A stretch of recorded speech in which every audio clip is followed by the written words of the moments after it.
Welcome back to the Praying Twice podcast. My name is Martin Doman. So glad to have you guys with us. So excited to have Bob Filoramo on our show last week. I have to apologize. I realized I'm learning a lot about myself while doing this podcast, and I'm an interrupter. I interrupt people a lot. So if that was bothersome to you during the last interview, I'm sorry, and I'll try to work on that as I do interviews with other people. I just get so excited sometimes, and I just I interrupt. So, sorry, Bob, too. I don't know if he was offended, but anybody who was bothered by that, I got some good feedback from friends and family that listened to it, and they said, you really got to be careful about interrupting the guest. And I was like, oh, yeah, you're right. I need to do that. So I will be working on that. It is a work in progress, but I just get so excited sometimes. I mean, interruptions, they happen sometimes, but I need to be careful that I don't do it too much. Today is about music being a journey. There are songs, as I've mentioned from the beginning, that sort of become touch points for our lives. Music that helps us process things that are happening in our life and help us to understand and define who we are. And I think that's one of the reasons it's so powerful. Obviously, we're talking about music that's combined with words. You could listen to music that's simply just instruments, which doesn't have any articulation, doesn't have any sort of textual theme. And that we could talk about that in a separate podcast as well. And I think that also relates to music being as a journey. I studied a little bit of music in college. I didn't get a degree in music, but I did study it. And I remember them talking a lot about how music is constructed. And the way that music is built, it's built like a story. It has a beginning, and then it sort of establishes a foundation, and then it sort of goes in a different place and, almost goes on a journey, where it goes to one sound, one sort of sound, and then another melody, and then it always comes back home to the original foundation. Maybe not always, but almost always. And this is very interesting because the human ear, the way we are wired as human beings, is we're wired for it to be like that. I'll explain. So like our life is like a journey, and each song that we experience, I think the reason that we make music in this way, where it starts off with a foundation and sort of wanders somewhere else and then comes back and then wanders somewhere else and comes back and then it goes really far away and eventually it comes back, is because that's how our lives are. When we make music, we try to mimic the way our life is. But even on a deeper level, I was saying this a little bit with Bob, and I think I got off track a little bit, but what I was trying to say there was, like, our whole life is a song that is being written. It's a series of circumstances. We're close to certain people, obviously our family, hopefully growing up in a warm, loving family. And then we leave our family and we go and start our own life. And then sometimes we start our own family. And it's like a journey. Obviously we go through different experiences. We have dramatic ups and dramatic downs. And then, at some point our life ends, right? We die. And that's the end of the story, at least our story in this reality. And that's kind of like how songs are constructed. I think the reason that songs touch us so much is because they remind us that we're on this journey. They sort of put us back into a place of context and meaning in our life. So, I'm obviously a religious person, and I believe that there's a God. But out there in the world of in the modern world, there are so many people that don't necessarily believe that, don't even know that to be true. And I find that really hard to understand because it seems like everything that we do in life is screaming that we need meaning. We need to know what our life is meant to be, our purpose. I used to do a lot of youth ministry, and when I did a program where I did a full day of speaking and music and different things with teens in the Diocese of Harrisburg in Pennsylvania. And so we would do a one-day retreat, basically.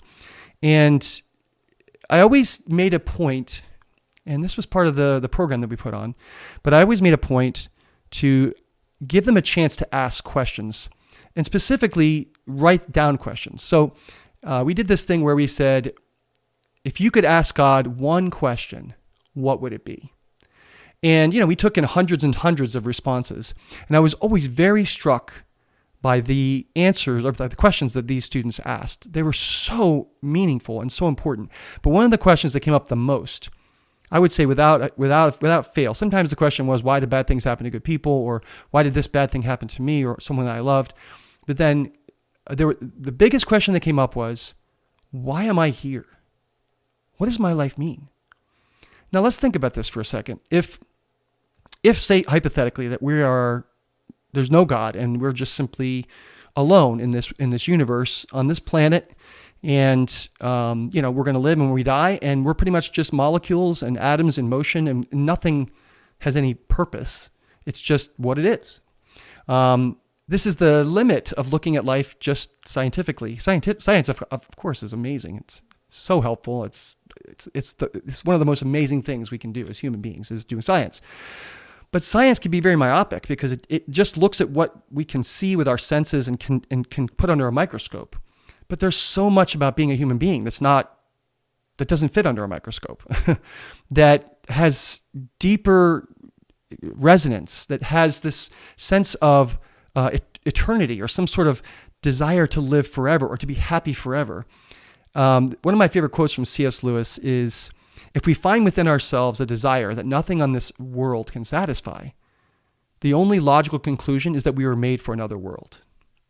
It's kind of a cool quote. I'm going to say it again. If we find within ourselves a desire which nothing else on earth seems to satisfy, nothing else in this world seems to satisfy, then the most logical conclusion is that we were made for another world. So let's go with that idea, that we're made for another world. So our song, our journey throughout our life is like that. It has a beginning. We are formed, we make ourselves, we grow up and we're sort of formed by our parents. And then we follow the things that we think are most important and we try to do them. And that is how music is constructed. So I'm going to give you an example of this. So one of my favorite songs of all time, sometimes we have these songs that are just sort of iconic for our life, and they kind of remind us of our own meaning, right? They remind us of our own destiny, our own identity. They remind us of our own purpose, what we think our purpose is. It's almost like it clamps us down. And this is one of those songs for me. It's called Better Than I. The song was written for a movie, an animated movie called Joseph, King of Dreams. It came out, I think in the 2000s, I think. There was a big movie that came out from DreamWorks, Prince of Egypt, which is all about Moses, this biblical story of Moses. And that was a really good movie. And then they came out with another movie about the story of Joseph, which is another biblical story which involved Egypt, but it wasn't the same story. Anyway, in this, there's a beautiful story in the Bible I can really relate to. The story of Joseph is one that I feel like I can really connect with that character. If you don't know the story, it's Joseph grows up as one of 12 brothers, the sons of Jacob. The founder of the Hebrew people, his name became Israel, and so the founder of their nation is this man Jacob, and he had 12 sons, and these 12 sons each represent eventually the 12 tribes of Israel. 12 divisions, I guess, of Israel. So there's the Jacob and these 12 sons, and then Joseph is one of the sons. And Joseph, he's kind of like me a little bit. I mean, I feel like I'm like him, perhaps, that he just kind of says whatever comes in his mind. I grew up that way. I sometimes said things I shouldn't say, and so he did that. We're on his brothers. He would have these dreams, and in these dreams, he would understand that he would see a vision of himself standing and the rest of the brothers bowing down to him. Or like I think he said, we were out in the field and we had sheaves of corn or sheaves, and all your sheaves, which are like bundles of grain, they all bowed down to my sheaf. And obviously telling him that to his brothers was not probably the smartest thing to do. He was a younger brother. And also there was a thing there because Jacob had more than one wife. And his first wife was Rachel, who he loved immensely, but she died. And Joseph was one of only 2 children born to Rachel. So he had other sons with other wives and other women. And so those other sons were older, and then Rachel's sons were Joseph and Benjamin. And so Joseph was sort of like a favorite. I wouldn't recommend this as a parent, but anyway, that was what it was. And his father bought him this multicolored coat, and he gave it to him, this very rich coat, and he gave it to his son. And Joseph's of course walking around, look at me, I've got this beautiful coat on. I'm obviously the favorite son. You guys are going to bow down to me. You could see how this is bad. So anyway, the story goes that the brothers are out in the fields one day, and they see their younger brother Joseph coming, and they said, let's kill him. Pretty intense. And let's just kill him and just see what becomes of these dreams that he has of ruling over us. And so they grab him, and one of the other brothers says, no, don't kill him. Let's just put him into this pit. So I guess there's these big pits on their land, and so they put him in this big pit, and they try to figure out what they're going to do. And then these guys from another country kind of come by in the desert, and they end up selling their brother to these other merchants, as a slave. And they take his coat and they rip it up and they dip it in some blood from a goat, and then they pretend that he's dead. They go to their father and say, we found this coat. It looks like Joseph was killed by some animals. I'm so sorry. And he's gone. And of course the father, Jacob, is grieving, and he's super sorrowful about this because, Joseph was his beloved son, as any of his sons were. So the story goes that Joseph ends up being sold as a slave to someone in Egypt. There's a Egyptian kind of official, kind of an important person, and he gets sold to that as a slave to that person. So he's living as a slave in Egypt. And again, I'll get to the song in a second, but this is important to understand the context. So this official that he's working for really ends up liking Joseph, because Joseph's very wise and very smart, and he thinks on his feet really well, and so he kind of becomes the head of the whole household. He becomes in charge of the whole household. So sort of like the head butler, I guess, of the house. And unfortunately, the wife of this official was kind of not a faithful woman, and she kind of went after Joseph and tried to sleep with him. And Joseph, being a faithful Israelite, knew that was against the law of God. And so he said, no, I won't do it. And obviously it wouldn't help his relationship with his boss either. And so he ran away, and she kept trying to entice him. And eventually he makes a noise or something. And so she screams, and everyone comes in and tries to figure out what's happening. And she says, he tried to rape me. And so she lies to her husband about Joseph. And so the husband, the official, is like, okay, well, he wants to kill him, but instead of doing that, he throws him into prison. So here's Joseph sitting in prison, and he's gotten older at this point. It's been many years later. He's probably not a child anymore. He's not a young man. He's probably in his mid-20s. Who knows? It doesn't define his age, but he's older. And he's sitting, and again, in the story, in the movie, this is where the song enters in. And the song words go, since it's copyrighted, I don't know if I could perform it here, but you could look it up. I'll put a link. So the words, though, are, I thought I did what's right. I thought I had the answers. I thought I chose the surest road, but that road brought me here. Again, he's in prison, and he's talking to God, and he says, so I put up a fight and told you how to help me. Now, just when I have given up, the truth is coming clear. You know better than I. You know the way. I've let go of the need to know why, because you know better than I. So he's speaking to God and saying, I don't know how I ended up here. I'm trying to do the best thing, but it's not working. And I just need to give up and surrender to you. Second verse. If this has been a test, I cannot see the reason, but maybe knowing I don't know is part of getting through. I try to do what's best, and faith has made it easy to see the best thing I can do is put my trust in you. And then it goes to the chorus. For you know better than I. You know the way. I've let go the need to know why. For you know better than I. Again, this is a song that's very meaningful to me, so I'm going to explain. The bridge of the song, and again, this is part of the structure of music, but there's the first verse, then there's the chorus, then there's the second verse, then there's the chorus. Then there's what's called a bridge, which is like different than the first two verses. It's almost like a third verse, but it's different. It's thematically different. It's usually musical different. And usually the bridge of the song is where, when people are writing songs, that's where they put sort of the point of the song. the point of the text. What the story? What is the point of the song? Where are they trying to go? This is usually the bridge is where it is. Sometimes it's not, but the bridge is usually where that point is.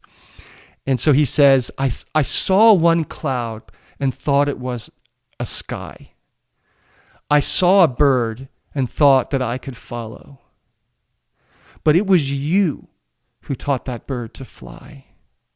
If I let you reach me, will you teach me? For you know better than I. You know the way. I've let go the need to know why, for you know better than I. And that's the song. It's beautiful, and there's a lot in there. And I just want to share with you a little bit what that song means to me. Again, if you can look it up on any music service, it's just called Better Than I, and I'll put the link to my favorite. There's a couple of different recordings of it. But anyway, the reason I love this song so much is because I've been in that situation a lot in my life where I'm stuck in a situation where I do not know what to do. I don't know where this is going. I don't know how this is supposed to work, especially after I've been trying. I've been trying hard to succeed in something, or I thought I was doing what God wanted me to do. I thought I was doing the right thing, but it just led me to this kind of tough place. And there's a moment, I think, and this is a moment in the life of every person, especially the life of someone who's a Christian or someone who's of faith, where you realize, oh boy, I have no idea how to deal with this problem. And you kind of surrender, you kind of give up, and you say, I can't do it. Now, if you're living in a universe, or at least a belief system without God in it, there's nothing to do there. You just kind of give up and move on. But when you have a belief system and faith, that you start to understand that, no, even these moments mean something. I mean, the fact that we even have that word, meaning, it means that there is something there. So what does this moment mean for me is a really important question to ask, depending on the situation. So anyway, I've been in those situations. I've been in the situation that Joseph's in. And there's a trust that is being expressed in this, that I'm not alone. I'm not trying to figure this out all by myself, that there is someone else who can help me, who can show me the way when I don't know it. And the reason the bridge is so good, and the reason I love it so much, is because it says, I saw one cloud and thought it was a sky, meaning I saw what I thought you wanted me to do, or what I'm supposed to do, but it wasn't. It was just a cloud. It wasn't the whole sky. There was more. There's a broader horizon in front of me than I thought. I saw a bird and thought that I could follow, kind of like that guy in the Greek myths who thinks he can fly by building wings. And I saw this bird and thought, I can do that. I can fly. I can do that thing that needs to be done that's so great. But it was you, meaning God, who taught the bird to fly. Right? If we look at a bird and the way it just is effortless, and we want to be like that, right? We want to have a life that just it works, and it just, you kind of in the zone, and you want things to just sort of flow and work out. And then we end up sometimes like Joseph did in this dungeon. But it was you that taught that bird to fly. If I let you reach me, will you teach me? This is a very humble thing to say. And that's why another thing I love about it is that the song is it's like putting yourself in the right position. If we live our lives, I'm gonna finish up by contrasting this song with another song. And this other song, if you like this other song, I apologize right now if I'm gonna trash it a little bit. It's a Frank Sinatra song, and it's sort of the opposite of Better Than I. It's called I Did It My Way. Okay. And again, if you like this song, I apologize. I'm not vilifying anybody. I just think the song, I don't like it personally. And the reason I don't like it is because it talks about how everything in my life, I did it the way I wanted to do it. And, I beat the people, and I did the test, or whatever he says. I can't remember all the lyrics, but it's all about my life is going to go, and I did everything the way I wanted to do it, and it was my decision, and I did it my way.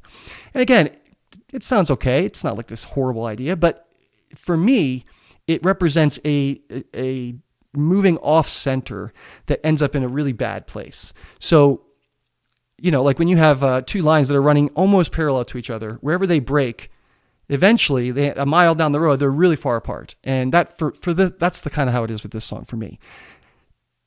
I don't want to do everything my way because a lot of times I screw things up. Now, maybe that's a blessing that I've been given to be able to, make mistakes or realize my mistakes so that I could realize I'm not really good at this life thing. And if I do everything the way I want it to be done, then my world is small because my world is just what I want and just the things that I'm able to achieve for myself. And if I do everything the way I want it to be and it becomes exactly what I want, I'll be sitting there with my life alone. And it will not be what I really need. Because so many times in life, the things that we want aren't as important as the things that we need. And sometimes we don't even know the things we need. We're not aware of that. And sometimes we have to be told or shown the things that we need through these difficult circumstances and crises in our life. So to sum up everything, our life is like a journey. And the reason we love songs and the reason we connect with music is because music reminds us of that journey. It reminds us of stops on that journey. It sort of redefines for us our position in that story. And I mean, why do we write stories? Same thing. We are used to that idea that even though our story has a beginning and it has an end, there's something more deep. There's something more important inside the story of our life that we really want to connect with. And music is like a portal to connect us to that. And that's why it's so great. And that's what this podcast is really about. I guess what I'm trying to say here is that our life does have meaning. And the music we love reminds us that that's true. And whether you believe in God or not, whether you're a person of deep faith or not, we all want to know that our life means something and that it's important. And the reason I love music so much is because it reminds us of that truth. So just to summarize and to close out here, I'm so appreciative of you listening and tuning into this show. It's just something that I really care about, obviously, and I'm so excited to be able to share different songs with you. We're going to do more of that. We're going to have more guests on the show. Sometimes it'll be like this where I'm just talking, but we're going to have a lot more people on the podcast. I've already recorded some, and I've already invited some guests that you may know, and so I'm just really excited to continue to share this journey with you. So until next time, God bless.